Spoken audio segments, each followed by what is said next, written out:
Hello there guys, this is WinClient5270 again. I'm sorry about the lack of videos lately. I've been pretty busy outside of YouTube since I have a job that takes up a lot of my time. But anyway, I finally got time to make a video, and today's video is going to be answering the question, can Windows Vista still be used in 2018, or really 2019 now, since we're almost at the end of 2018. So with that said, let's get started.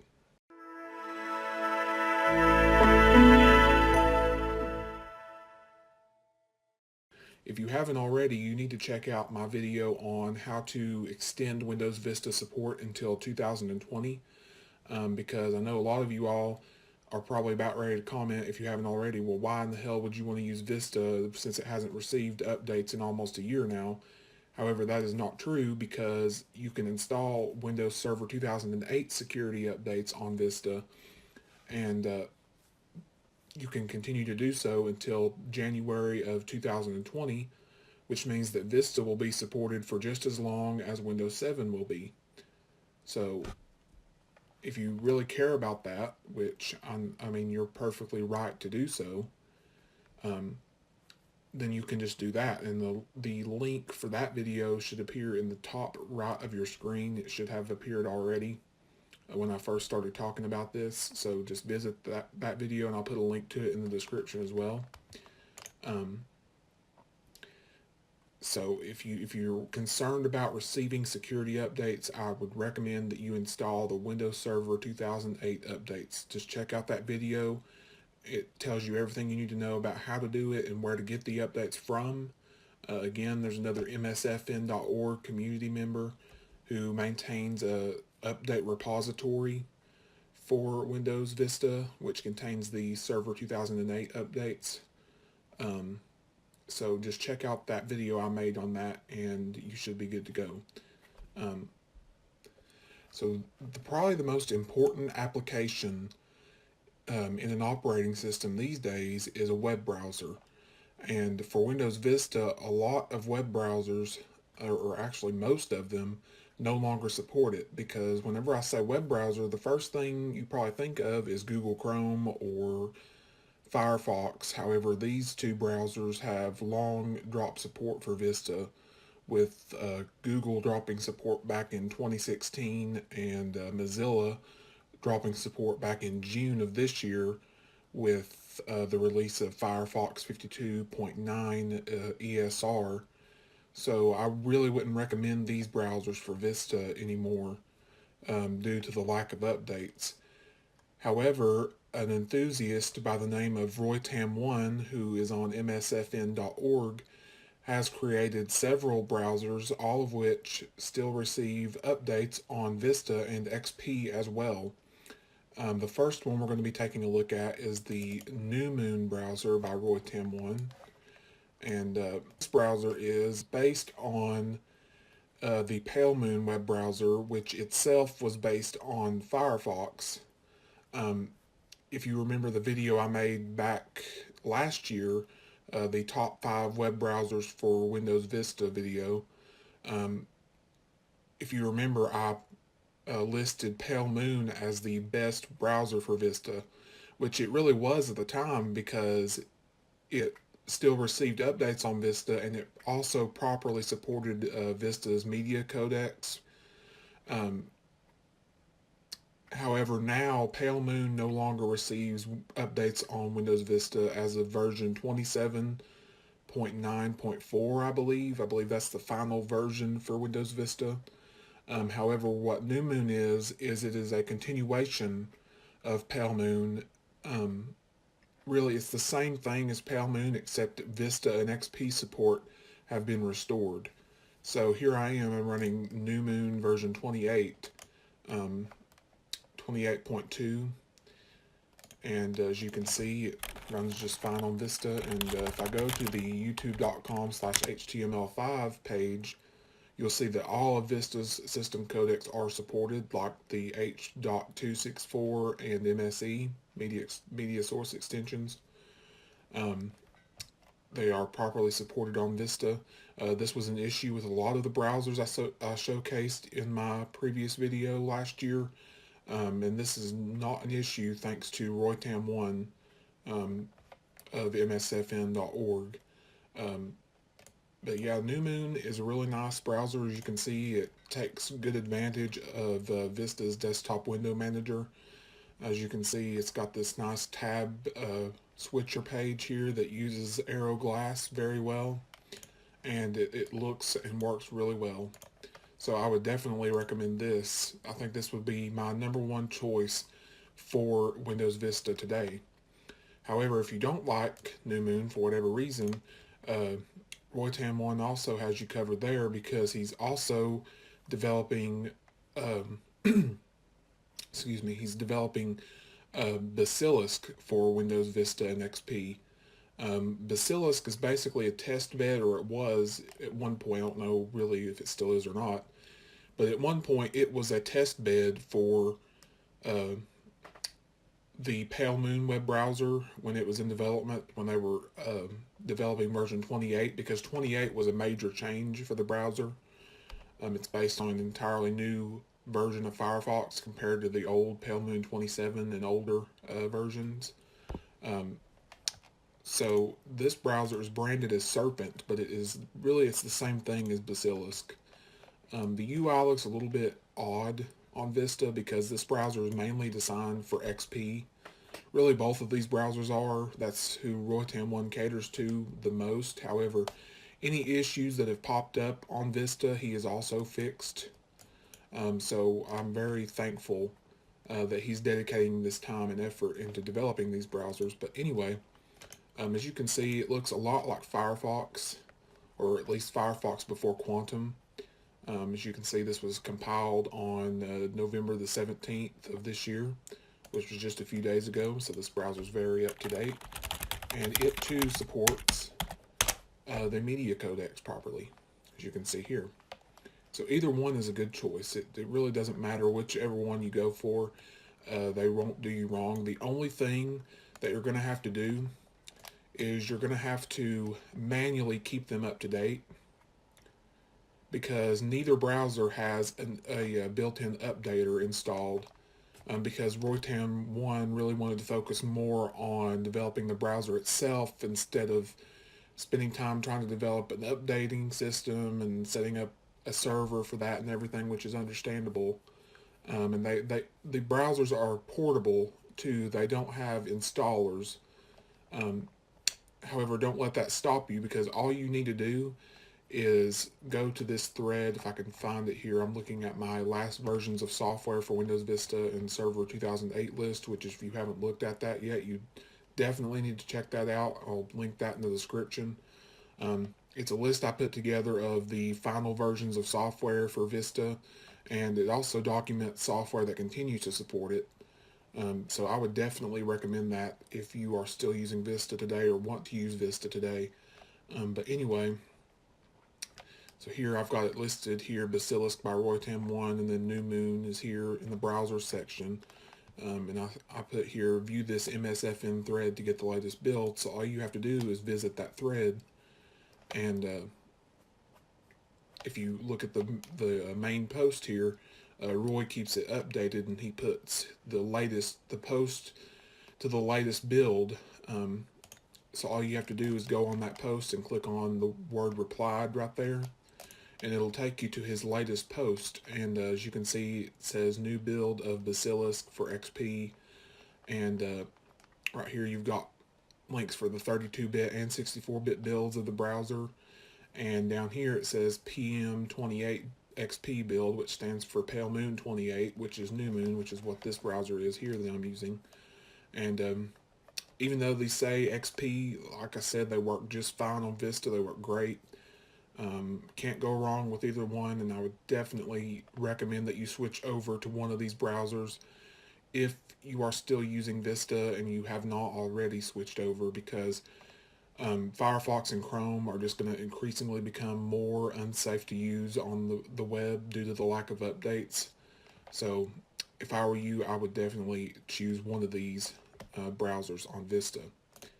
So anyway, the next thing we're going to be looking at is Office software like Microsoft Office and LibreOffice and software like that.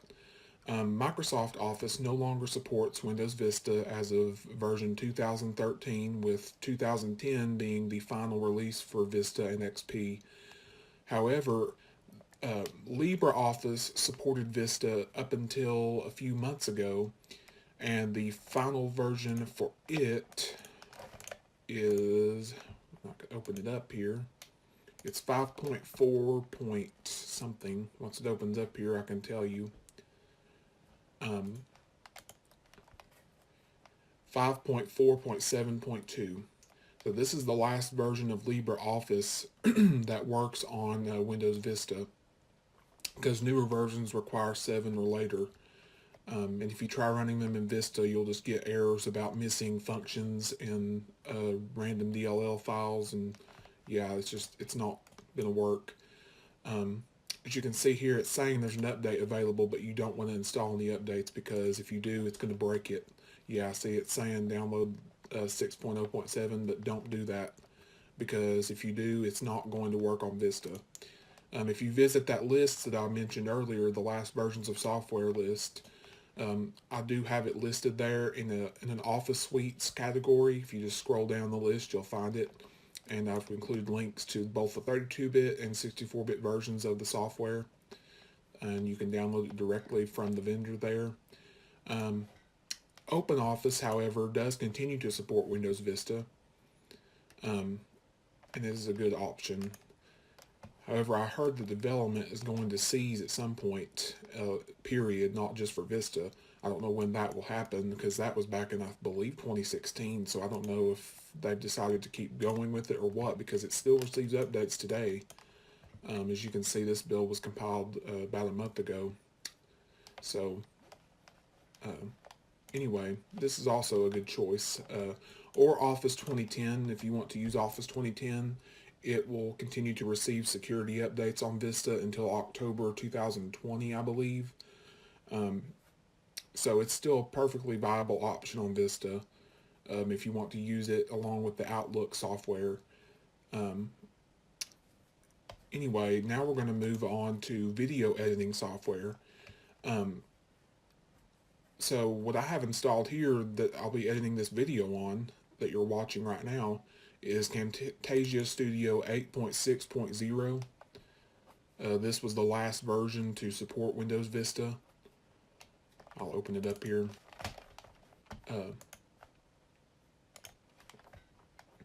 If you view it here, as you can see, it says version 8.6.0. This is the last version for Windows Vista. It was released March the 18th, 2016. This build 2079. This is the absolute final version for Vista. So if it prompts you to do any updates, don't do it, because it's not going to work. Another good one is, well, this is just for screen recording. Flashback Express, that's a good screen recording software if you want to use that. For, as you can see here, it's prompting me to install or to upgrade to Flashback Pro, because Flashback Pro does have a video editor, and like Camtasia, you have to buy it. So I've just installed the Express version, which just includes a screen recorder and a video player, but it works just fine on Vista, the latest version. It still supports Vista. And another one is OBS Studio version 21.0.1. This is the final version for Vista, and again, I have that linked on my list, my last versions of software for Vista list. If you go on there and just scroll down on there, you'll find it. Newer versions just straight up don't work on Vista, so don't try to install newer versions, because it's not going to work. And well, this isn't video editing software, but content consumption software like VLC, Windows Media Player. Obviously, Windows Media Player 11 is the only version to support Vista. However, VLC Media Player still supports Windows Vista. You can install the latest version and that will run just fine. However, it is going to stop supporting Vista soon, after the version 3 branch receives its last update. Um, Windows XP and Vista will no longer be supported. Now we'll move on to virtualization software. Um, so we have VM Virtual Oracle VM VirtualBox, Oracle VM VirtualBox, which still actively supports Windows Vista. I have the latest beta version installed here, version 6.0 beta 2.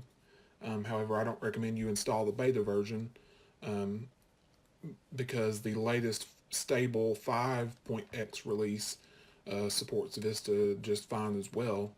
So I would just stick with that until the final version of 6.0 comes out. Um, VirtualBox doesn't officially support Windows Vista anymore. I'm not sure exactly when exactly it was dropped.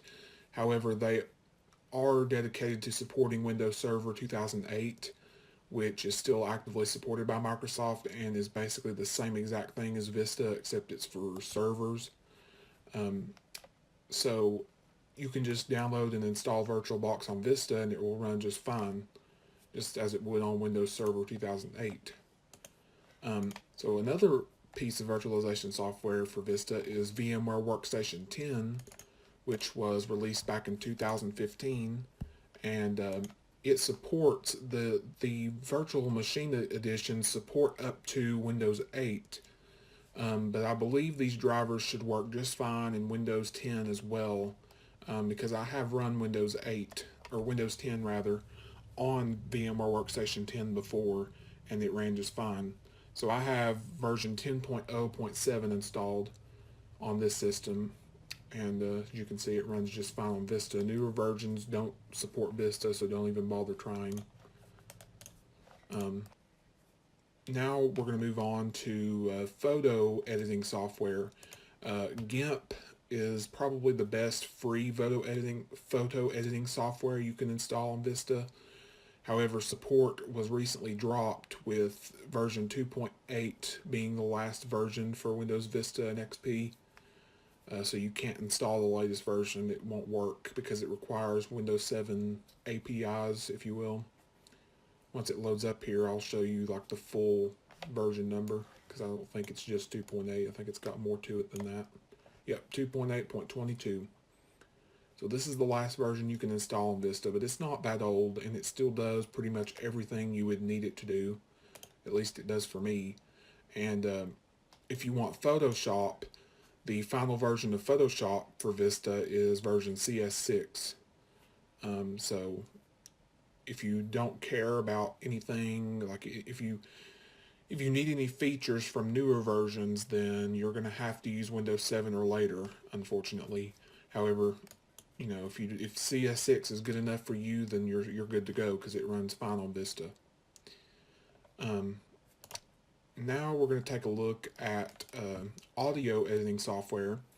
The one I recommend is Audacity, which continues to support Windows Vista. Right here, this is the latest version. It runs just fine on Windows Vista. I have no problems with it. And the final thing we're going to be taking a look at is antivirus software. I myself have installed an older version of of MSE, which this is the final version that stopped giving or that didn't give the end of support nags on Windows XP, and it still continues to receive definition updates. Unlike the last version for Vista, because if you try to install the last version for Vista, you're just going to get nags to upgrade your operating system. So if you install this version, you will continue to receive definition updates, and you will have no nags like that tell you to update your system. And for me, I mean, Security Essentials, it's not, I mean, in general, Security Essentials is not the best thing in the world, but for me, it is sufficient. I mean, I don't go on the sketchy websites and click on every ad that I see, and as long as you don't do that, I mean, you should be fine. But I have this installed. If you want something better, the last version of Avast to support Windows Vista is version 18.8, which at the time of this video is the current version. However, version 19, which is supposed to be released in December of this year, will not be supporting XP or Vista. However, the older 18.8 version will continue to receive definition updates on XP and Vista, so you can install it and continue to receive those updates for an unspecified amount of time, because they haven't announced um, when they're going to stop doing that. And the same goes for Malwarebytes, which is also a popular one. I have that installed to supplement my Microsoft Security Essentials install. This is version 3.5.1, and if you go on my list, my software list for Vista, I have this version listed on there, and I have the download link in the antivirus and security software section. You can just download it from there and install it, and it'll work just fine on Vista. This version isn't too old, and like I said, it continues to receive definition updates as well. So you should be good to go as far as that goes. And with that, I believe I've covered the most important things that one would need in an operating system today. So I hope you enjoyed this video and found it helpful. You are probably surprised that you can still do pretty much everything you would need to do on a modern operating system, productivity-wise. I won't get into gaming because that's just a whole different ball game. I mean, if you want to game, I mean, just install the latest version of Windows, so that way you get the newest DirectX. If you're curious, Vista does support DirectX 11. I know that's a common mistake that people make. They think it supports only up to DirectX 10, when in fact it does support DirectX 11 with the platform update, which was released in 2009. This backported the some Windows 7 APIs to Vista, and with that, it brought DirectX 11 to Vista. So a lot of games that support Windows 7 do work on Vista as well, where Vista support is not specified. I do have a few games on my list. If you want to check them out, go on there and look and see if there's any games on there you play. I'm not a gamer myself, so I haven't really been putting a lot of effort into that portion of the list, but you know, really it's just, when it comes to gaming on Vista, if you want to run DirectX 11 games on it, it's either going to work or it's not going to. So I mean, it's just, you have to really just try and see. That's all I can really tell you there. And another thing I forgot to mention is hardware support for Vista. The final platform from Intel to support Windows Vista is the Ivy Bridge platform, which was released in 2012. However, the last platform to where you can get USB 3.0 support on Vista, because see, with Ivy Bridge, Intel started making its own USB 3.0 chipset drivers. However, with Sandy Bridge, because see, the Ivy Bridge drivers don't support Vista. The Ivy Bridge USB 3.0 drivers don't support Vista. Only the chipset and the HD 4000 graphics drivers are available for Vista. And speaking of that, you can get those drivers on my list as well, because the HD 4000 drivers are really hard to get for Vista, but they do exist. So just go on my list and scroll down to the Intel chipset and graphics section, and you will find them there. But anyway, back to what I was saying, Sandy Bridge, you can buy a Sandy Bridge motherboard with a third-party USB 3.0 chipset, and you will get full driver support with Vista on that platform. And you can also, if you get a compatible Sandy Bridge motherboard, you can pair it with a Ivy Bridge CPU, and you'll have the power of the Ivy Bridge CPU while having all of the support with a Sandy Bridge motherboard. So I think that would be probably the best platform from Intel that you can run Vista on. There have been reports that Vista runs on Ryzen as well. However, I haven't tested it, so I can't give much info on that at the moment. But I have heard that it does work. But I do know that Haswell, which is the successor to Ivy Bridge, don't even bother trying to run Vista on that platform. It runs so horribly, you will pull your hair out trying to run it on that platform, because the driver support is just not there. So if I were you, I would go with at least Ivy Bridge, but even better would be Sandy Bridge, because those platforms support Vista as it should be supported. Um, but anyway, I hope you enjoyed this video, and just comment and rate and subscribe. And I'm sorry about the lack of videos lately. I've been really busy outside of YouTube. But hopefully I should get a more consistent release schedule going um, now that things have kind of settled down in my personal life. But anyway, thank you for watching.